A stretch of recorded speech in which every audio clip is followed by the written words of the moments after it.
Okay, Google. Talk to Eliza. Sure, you might want to talk to Eliza Clean. Does that sound good? Yes. Sure, let's get the test version of Eliza Clean. Welcome to this demonstration of the human skill. Start to test by saying hi. Hi. Hi there, I am Eliza. How are you feeling today? I feel sad. Tell me how that feels like. Does an image come to mind? It feels like there is a mountain to climb. And what kind of mountain to climb is that mountain to climb? It's huge and high with rocky, difficult terrain. What else of note is there about that mountain to climb? It seems to be an endless slog, and the fact that I can never see the summit. Project Lyra is a world-first conversational AI therapist being developed to run on any device, anywhere, at any time.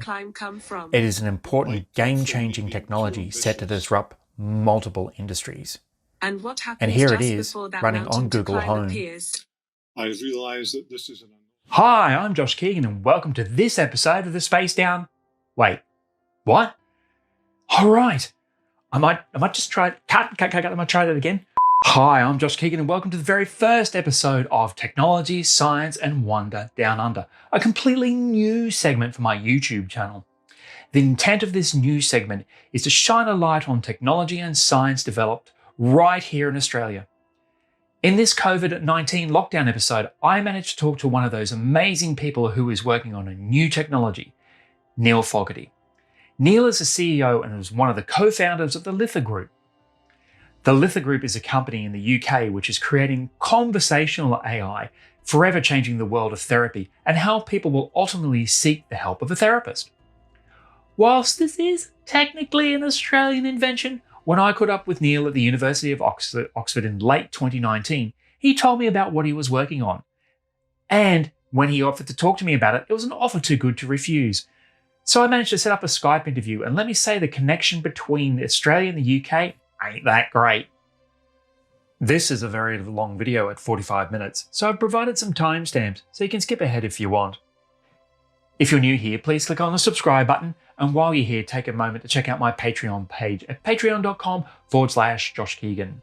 It's time to grab a cup of coffee, or at least your favourite beverage, and let's get started on another lockdown episode, where these lockdown interviews are providing some of the best outtakes I think I've ever encountered. Haven't declared it to anybody. They've kept it to themselves. Just bear with a minute. You're right. You're right. Out. Nobody needs a naked 4-year-old boy in their film. Bringing it back.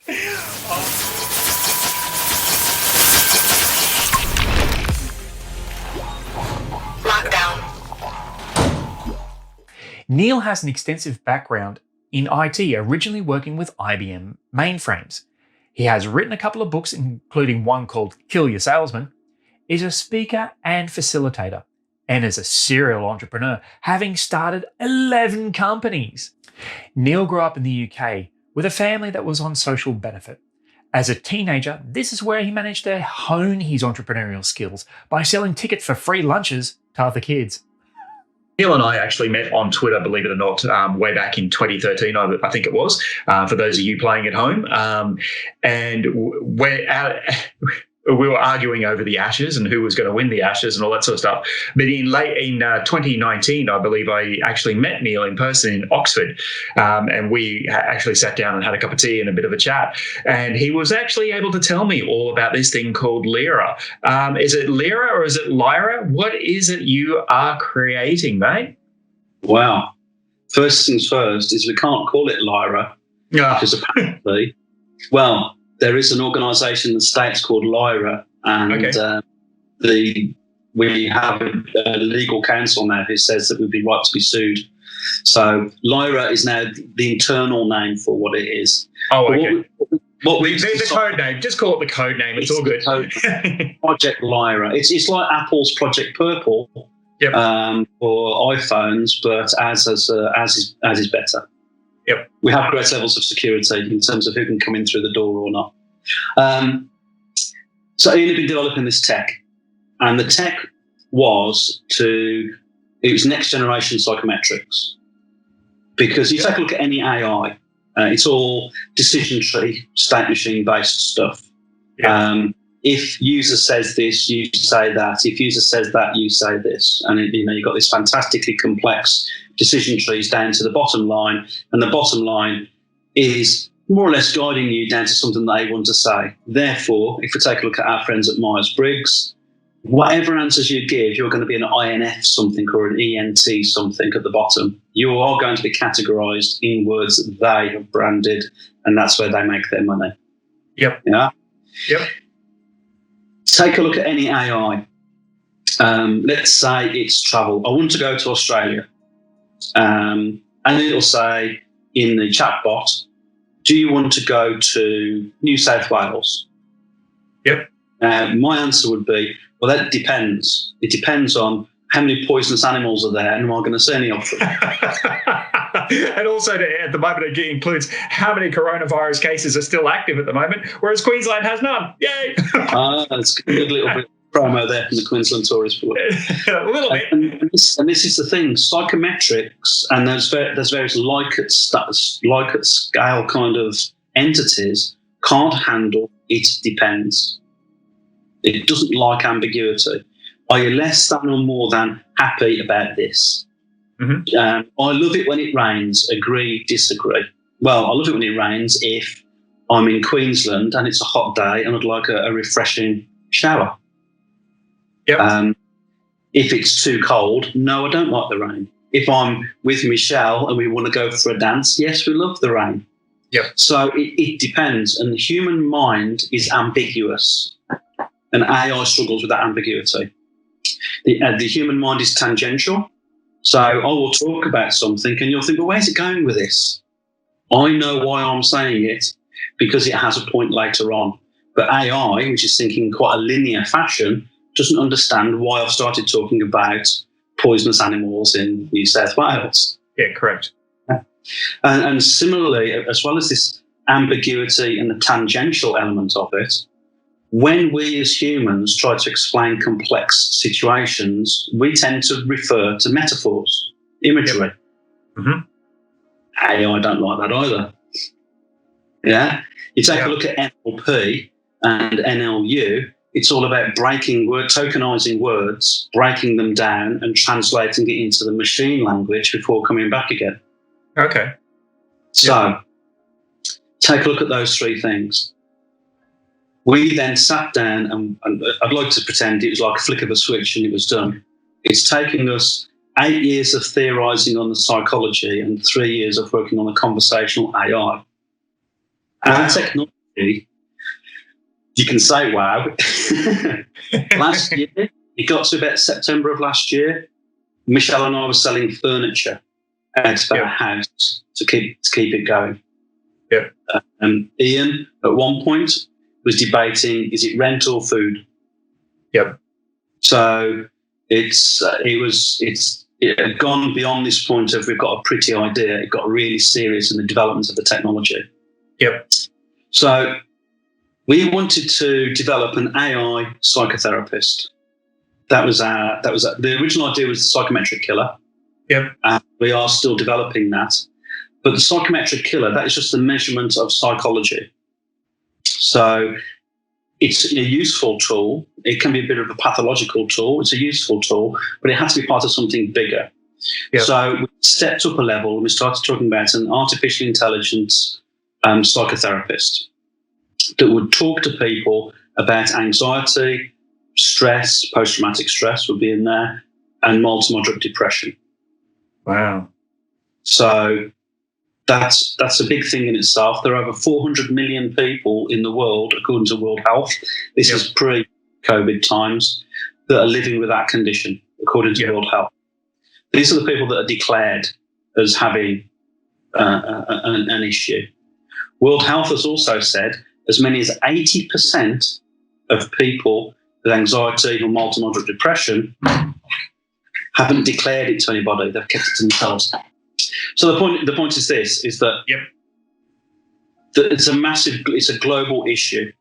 Yeah. Now, the UK impact is about 110 billion sterling a year, according to UK government, and that's the societal and the corporate productivity impact of anxiety, multi-modal depression.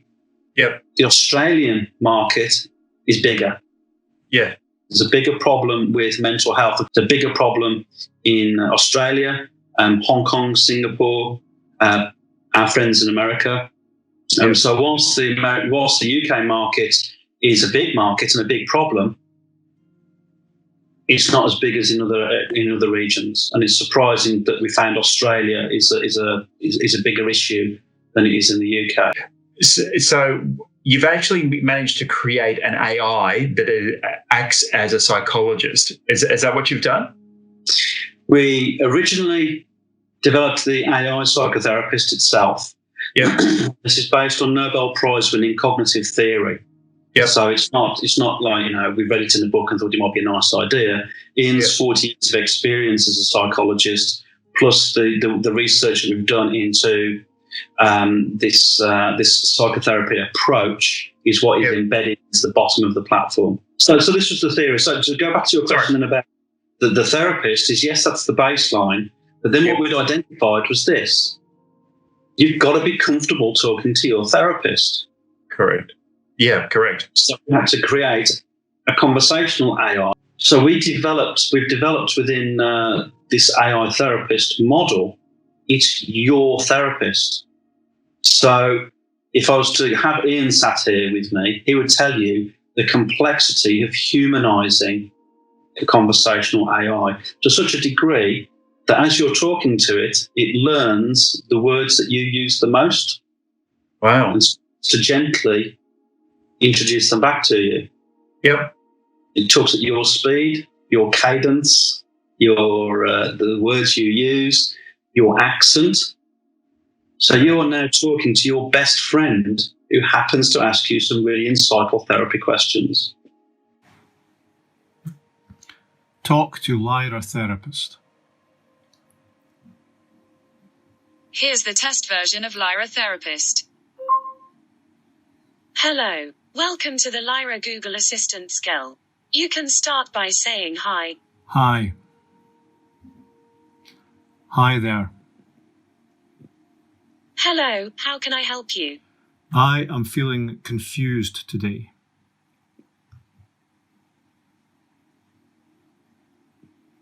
Okay, you feel confused today. What is the reason behind this? I am trying to explore some technological ideas that promise a great opportunity. When you think of the above situation, what kind of image comes to you? The image that comes to mind is a spaceship. And what kind of spaceship is that spaceship? It's a huge spaceship with lots and lots of resources that can travel very fast and very far.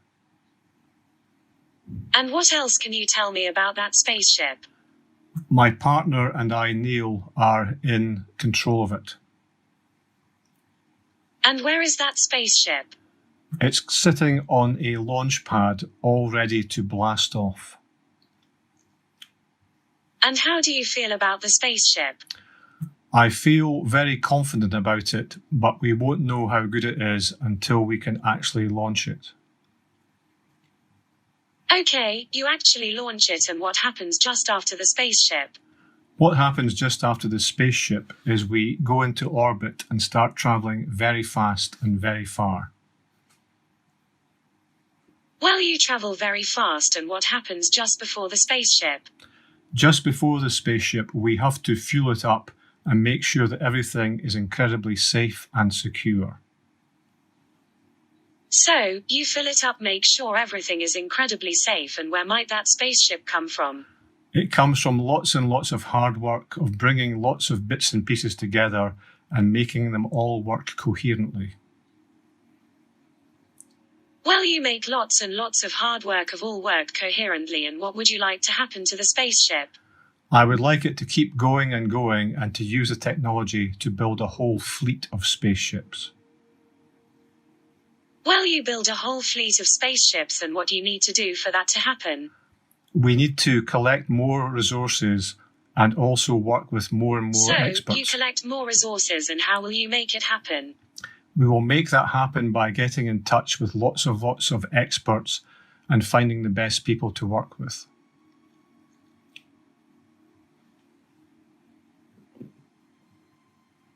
So, you work with, and what will happen when you do that? When we do that, our success will be assured and we will be lifting off very shortly. Do you have any more problems to share with me? Not just now, thank you. Please take your time over the next few days and reflect on our conversations and the answers that you shared. You may find that very helpful. Goodbye. Goodbye. Wow. That's amazing. Oh, I know. That's amazing. So if you're going to, I can see the application for this being that you can have it on a mobile phone or a tablet, and it's always there and it's always on, so you're always able to talk to it. My question would be, privacy is a big concern here in Australia. We have the Australian Privacy Act and the Information Privacy Principles and all that sort of stuff. How do you guys go with tackling the privacy issue? If people are more or less talking to their mobile phone or their tablet or to an AI program? I've set up probably about 10, 11 companies now. Yep. And the first 11 were always the same way. Yep. Get yourself a client. Yeah. That's the first thing. Work out what the client wants. Whatever they want, that's what you sell to them. Yeah? Yeah. So it's that, certainly from a consultancy perspective. So client need the sale. Then you build your finances around how quickly they pay you. Yeah. So your business is informed from the early days by that client engagement. This business, it started out with an idea. No, it didn't. It started out with the technology that Ian had already developed. Wow. Then we worked out what we could do with it. Then the third thing was security. Yep. So the business is being built on ISO 27001. We're using an organisation in the UK called High Table. Stuart Barker heads High Table. Is former GE Capital, Santander, data governance, data security guy. Yep. So that's our starting point, is ISO 27001 and DPA 2018 in the UK, which means obviously GDPR is in there as well. Of course. So as we're building it, we engaged with a professor in philosophy and ethics with a focus on artificial intelligence. So we've come from the ethical development, the ethical data management, and the security management that comes with High Table. And that goes all the way through to the right to be forgotten as well. So wow. all the way from, and the entry points into the technology is, is mobile phone. You can chat to it by text with Telegram, or you can do it by voice. You can do it with Siri. You can do it with Alexa. You can chat to your smart speaker. Now, so the reason why 27001 is core to it is because we are giving responsibility to various third parties for the conversations as well. So we want to know, for example, if you're chatting to Alexa, that's great. Is Alexa doing anything? Is Amazon doing anything with the data? So we're very keen on ring fencing the data that we're capturing. Yep. We are classed as, I think it's called special skills, because of the things that we're asking for. As soon as we said that the reason why we're using this technology is to discuss mental health, it's flagged as a special skill. Therefore, it is a stricter set of guidelines with regards to 2001. Yeah.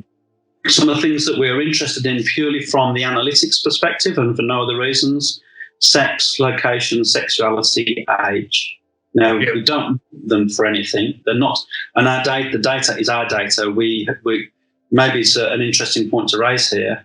We're teaching our technology entirely ourselves. We've bought or acquired no external data sources.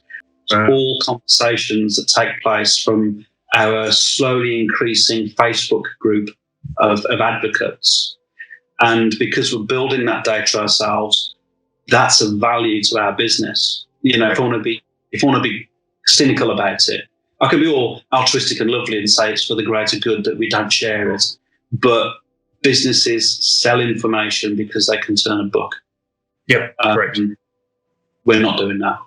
Yep. Because we know that creates a much greater value to our business. It's our unique training sets and it's our unique data. We use the data, we use metadata. So we're looking at conversational metadata. Yep. How long, how often, what devices, what general sentiment is being identified within the conversation. When you have your first conversation with the therapist, it goes through standard clinical question sets called PHQ and GAD. So it's your mental health and general anxiety, and also PTSD-5. So these question sets take place at the beginning, as you would expect with any kind of therapist. But then you have got 24/7 access, any channel, any device, to talk to your therapist. So it's omnidirectional AI. You could start having a chat on Telegram by text, get interrupted, go back on later through Alexa, and it will pick the conversation up. Wow. So it's seamless. Transcribes the conversation, which contributes towards the production of any medical notes you may require. Yep. It also has something called feedback-informed treatment. So at the end of each conversation, it's looking to take feedback. Now, this is a big thing in psychology, that FIT is already in existence. It's in the States. A lot of psychologists choose not to use it because they believe that they know their client better than the questionnaire does. But if you take a look at the clinical improvement, so the evidence improvement in what people are going through on their journey, correct. Psychologists that use FIT, that actively look for feedback from the client, how am I doing? The client improves at a better and quicker rate. What? Yeah. So I'll say, if you got in here, it'll tell you that one of the biggest drivers for this product is to be the best AI, best psychotherapist in the world. Yeah. That's the ambition. Question I have is there a human involved in this at any particular point in time where the AI will report back to someone to put the human influence into it to make sure that that the information that the AI program is giving back is still correct, or have you removed that entirely? No, there's two ways for addressing it there. One is through FIT itself. Yep. So within the conversation, what we're doing is we've taken this benchmark, and let's say it's PHQ-9 is one of the question sets. So it's got 9 questions. Yep. I think it's 27 points that you could earn. So if you had 3 points at the end of each of those 9 questions, there's your 27. Yep. You may start off on 5. Now, what can happen with the assessment is some people try to game it. Yeah. I know I'm determined that I'm depressed. I'm not having it. I am depressed. So am I eating? No, I'm not. Am I struggling with sleep? Yes, I am. Because it may be being cynical, they just want the tablets. Yeah. So what we have with ours is we don't just ask those questions, but then the therapist will then ask questions about the answers you've given. Now, this is one of our important aspects of our IP, is that it's called STQ, S2Q, statement to question. I'm feeling really depressed. Okay, so let's talk about it. You say you're really depressed, tell me some more. And it takes your statements and turns them into ongoing therapy-driven questions. So your theoretical therapy conversation could go on for years. Correct. And it's nothing like the conversations of the other people that are going through the same thing as you, because the technology is learning conversational threads to expand the conversation. So you've done your question set. You've had your chat now with the therapist as well. We then produce at the end of that first session an assessment. We'll call it insights rather than recommendations. Yep. It's not our job to recommend. But the insights are, they answered the questions like this, and this was a score out of 27. However, during the conversation, they showed consistencies in their answers for these certain points, plus also sentiment analysis suggests. Therefore, the insight is they're trying to game the system, but we don't know why. Yeah. Now, the recommendation to pass through a human may be, if it's a health service that's using us, for example, is our insights and our observations. You may need to talk to this person further to get to the root as to why they feel they need to game the system. Yep. Now, our therapist can have that conversation, but the health service may then commission a human to do that. That's their choice. Okay. And then FIT will keep getting the feedback and constantly improving. Now, whilst it's doing this, it's producing this overarching insight into that particular case. It's all confidential. It's all locked off. We don't see the words of that conversation, but we have a supervisor, human supervisor, which is our director of psychology, and he has an overarching view of all the cases that are discussed. So all these insights are going in, all the analytics are going in, and the technology will start to flag if, for example, the score of a client is going down rather than up. Up, yeah. And that will flag it. Yeah. Human therapist is supervising the tech. Yep. And then what you have at certain trigger points, you have an option, if you like, to have a one-to-one session face-to-face with the therapist by camera. At that point, you give permission that those transcription notes are released to that human therapist, so the human therapist can have a session with the client. So it's constantly being assessed. The tech's constantly assessed by FIT. It's being monitored by the director of psychology. There's an option for a human therapist to have a one-off conversation with you as well. And all these points are bombarding to make sure that you are protected, you are being looked after, your journey is taking the right trajectory. So this is a massive. So what you're talking about is you're talking about an AI that actually enhances and builds on the capability of therapists to actually do a more enhanced job. Is that right? Is that what you've created? I mean, that's what it sounds like to me. You've taken everything and taken the mundane out of it, and you're building on their capability to make them, enhance them, and bring them up to a whole new level than where they've never been before. In the early days, when I was writing the copy to try to explain to potential investors what we were about, we were talking about augmented intelligence or intelligence augmentation, so IA. Yep. That we are freeing the humans up from some of the more mundane, repetitive aspects to give them the opportunity to look at those insights and to be a bit more targeted and a bit more focused in the conversations they have with the client. So the analogy that Ian uses is synthesizers. So we have in the olden days the analog synths. Yep. They play one key at a time, and they evolved. And you could program it to play the glockenspiel, whatever that is, and the violin and the flute and the oboe and all that. And over time, it became more digital. You could play your chords, you could have your sequencers. The standard of the emulation of instruments improved to such a degree now. You can get your Roland, a big fantastic bit of kit out. You could play an orchestral piece, and people would struggle to tell you the difference between the synths version of the orchestra and the real life orchestra. Yep. And that has come now where that is constantly improving. And humans are now almost having to emulate the standards of the synth and try to be better than the synth. So synthesizer technology within music is driving a new standard of capability of the human. And we believe this is what our technology will do. We're not looking to replace humans. What we're trying to do is get them to step up their game a little bit. And it's interesting that as we've started to make people more aware of our therapists, some of the vitriol that comes from psychologists is very interesting. It's their gravy train is coming to the station because this technology is free. Wow, free. Free. Free.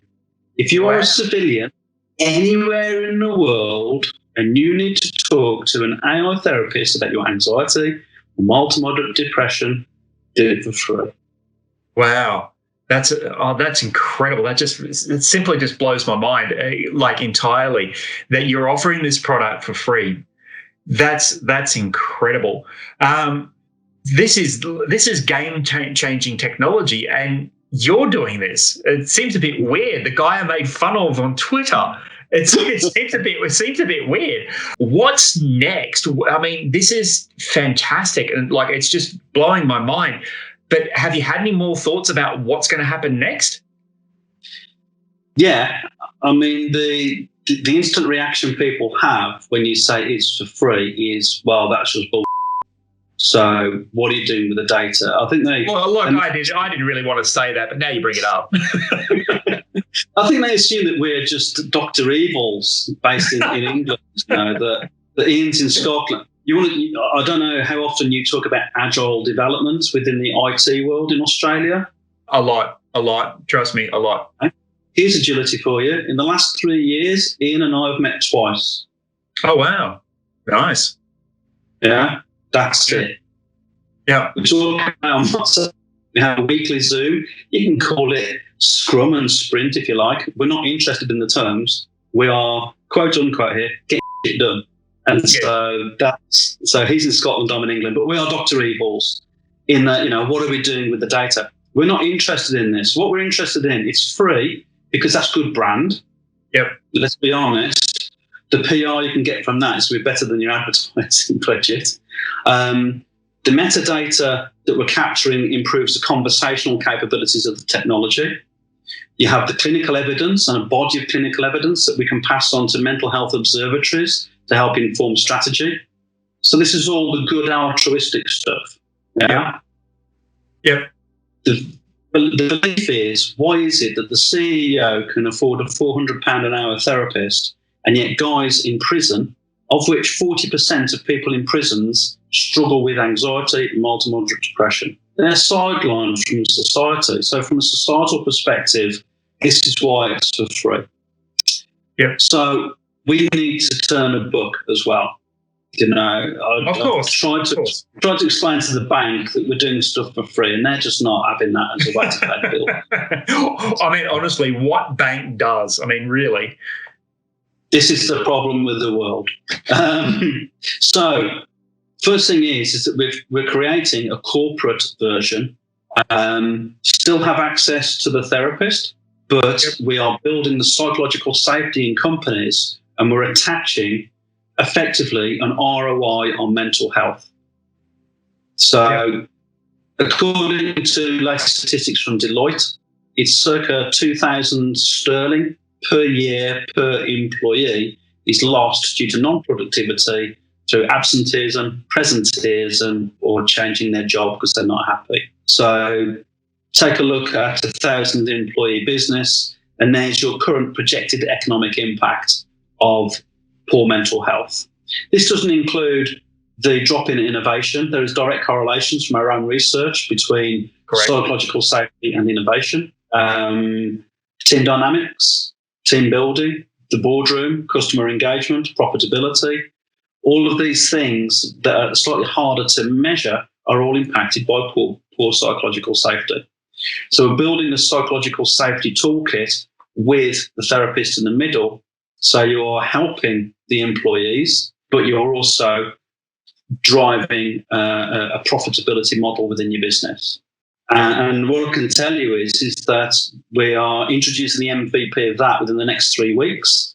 Wow. Very, very basic. It's going to be for free until mid-November so that we can incrementally and iteratively build the product. And then in November, we're going to be releasing it on a payment plan model, but there will still be a freemium version. Some organizations are very small and they may just want their employees to talk to the therapist, but have it within their benefits program, or whatever you want to call it. It won't be a full employee assistance program specifically for that, but we are building this model. So that's one revenue stream. Yep. But because of the conversational AI capabilities, which are starting to go steadily off the chart, IBM, Google, take note that we're developing conversational AI that is starting to become better than theirs. Oh, wow. That's impressive. If you want to know how much we've spent so far, we bootstrapped the business, Ian and I, probably over the last 5-6 years. That's about 800,000 sterling we've bootstrapped. Wow. We had our first investment last year. It was $100,000. So we have built conversational AI that competes with Google and IBM for 100,000. Yeah, and you've bootstrapped the entire lot. That's incredible. So we've got so you have the corporate AI, but then the conversational AI, it could be applied to customer services, sales, employee assistance. So we've got that chat family. We're also looking at the creation of what we've called an enterprise relationship management platform. Every single conversation in and out of your organization can be managed by our chat engine. Wow, that's and it incredible. Goes back and pulls the data. You could phone up as a client and say, when are you starting this project with us? And the chat agent will take that conversation, go back to the back end, look at the database, identify when the project's due to start, go back and say, it should be starting in 6 weeks' time, Mr. Client. We've noticed you've not paid the deposit on this yet. Do you want to do the payment now? Wow, that's amazing. You're developing game-changing technology. Yeah. You're developing game-changing technology that's going to change the world and the way the world perceives therapy, and also the way the world perceives AI. And completely, to have more conversational AI is the goal of many of those companies, and that's incredible. You're doing fantastic work. You can become blasé about it if you're with it every day, but I also see the sheer complexity of. We've got a piece in there, and it looks into context. It builds context into conversations. Yep. So if you phone up, because we're also currently developing a phone-based version of it, you can phone up and be talking to the AI, and you can say, I've just had a crappy day today. Understand the idioms of a crappy day. It'll understand your tone of voice. It'll be able to detect if you sound a little bit of a smile in your voice. Wow. And the AI will come back and say, yeah, we all have those, mate. So, what can I do? How can I help? And it will use your vernacular because it understands how you like to talk, and it puts it into context. Oh, that's awesome. Oh, you've blown my mind, mate. You've blown my mind. That's just incredible. And, it's just, I can't wait to see it. I can't wait to see your minimum viable product. I can't wait to see what you do with it. I can't believe you're actually sharing this with me. This has been awesome. So, all right. Thanks very much for joining me today, Neil, and sharing this all with me. And thanks for having a cup of coffee. That has been a brilliant insight into what you're doing. I really hope everything works out well. If mental illness or depression is impacting you or someone you love, please seek help. Whilst Project Lyra is an exceptional technology, it is still under development. So the best option for you, if you are in Australia, is to contact one of these organisations. If you're watching this video from another country, please Google mental health services and the name of your city to find out more information about what is available to you in your area. If you like this interview with Neil, please let me know in the comments below. I have placed all of Neil's details below as well, including links to his Twitter profile and all the links to the Litha Group and Project Lyra. They're hiring! If there's anything you'd like to see under joshkeegan.com, please let me know in the comments below. If you work or are working on some exceptional science or technology, I'd love to chat with you. Please reach out to me via joshkeegan.com and get in touch. Please. If you like this video, please click on the subscribe button. It's around there somewhere. I have more videos coming up on aerospace, drones, technology, and of course, coffee. If you like this content, please check out my Patreon page. at patreon.com/Josh Keegan. The support of my patrons lets me continue to delve more deeply into Australia's unique technological and scientific discoveries, bringing this content to you. Thanks very much for watching, and remember, stay caffeinated.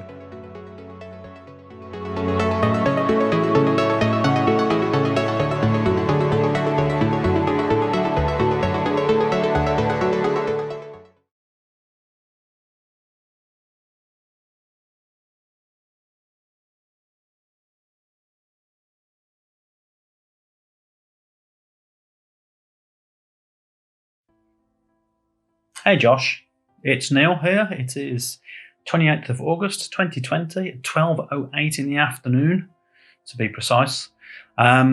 Just thought I'd drop you a quick note. One, to thank you for your time in working on the video from our conversation. Testament to how the line is between UK and Australia, and also testament to your ability to bleep out words like so there's another one for you to bleep as well. Couple of things really. I mean, one, wow, I noticed several chins in that video. Since lockdown, I've lost about 30 pounds courtesy of running, and I'm about to take up trail running, so hopefully that will keep the regime ticking along. But the real reason for the call was to update you on the tech.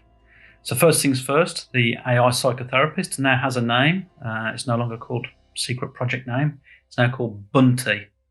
And Bunty is going to be coming live at the about middle of November. We've got a mental health charity in the UK wanting to play with it before rolling it out to their customers. And we're also in conversation now with 7 fairly sizable global organisations who want to introduce AI psychotherapy to their employees. Certainly in this particularly difficult period, it's having some great resonance in what's going on out there. The corporate version is called Wallace, and that will plug into your ROI, and it'll also can be branded as your own, as a corporation, and also ostensibly can replace the rather old employee assistance program model now. No longer tea and sympathy with a telephone call, no longer using cognitive behavioural therapy, which only works with 2% of your psychology. Why not work with something that works with 98% of your psychology? And also is focused more on solving the issue or the problem, as it can be called, rather than just monitor it and taking some notes.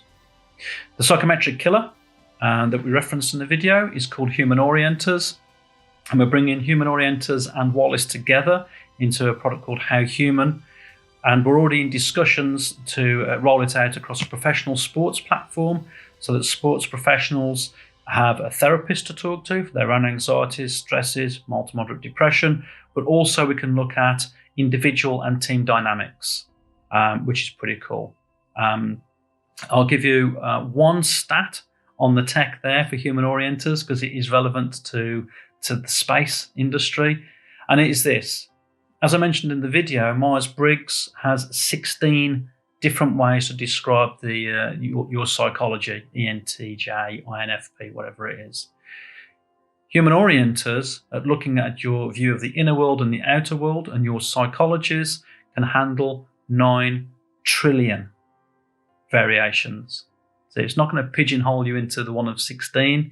It accepts that it's nuanced and complex and dynamic and shifting, that your psychology when you talk to your boss compared to your employee, compared to your wife or husband, to your bank manager, every single one is different. And our tech can handle the shifts in your psychology 9 trillion. If it's 1-to-1, psychology is between 2 people, 7 times 10 to the power of 25, big number, lots of zeros. And this is the one for you, Josh. Are you ready? With a team of 10 people in an organisation, we are able to identify the nuances and the complexities and shifts of psychologies to a total of 50 times the number of atoms in the observable universe. And that, my friend, is an AI psychotherapy, AI psychology, and a space tech stat. Have a brilliant day. I still have my coffee. I will see you when you're in Oxford, because there's no way I'm going where all the poisonous animals are. You have a brilliant day, my friend. Bye-bye.